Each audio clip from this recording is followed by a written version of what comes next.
Ayan mga idols, magandang buhay po. Ayan, around the world, magandang buhay po. Ayan, papakita po namin sa inyo ang paano paggawa ng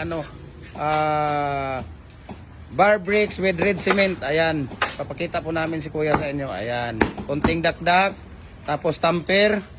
Ayan, tapos lagay mo na yan doon. Ayan, na-tamper. Tapos after 12 hours, pinapatuyo po siya para pinapatuyo po siya para titigas ang toppings. Ayan. Ayan, ganyan lang paggawa ng ng bar garden bricks. Ilang nito do, karatilya na buhangin? 6 na karatilya buhangin. Ang semento, ilang semento?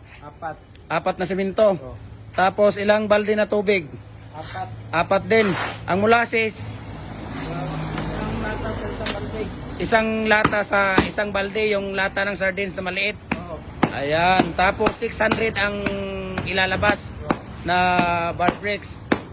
Ayan, ganyan lang kasi dito, bilisan mo lang. Ayan, ito lang pala ang paggawa ng bar garden bricks with red cement. Ayan. Ayan.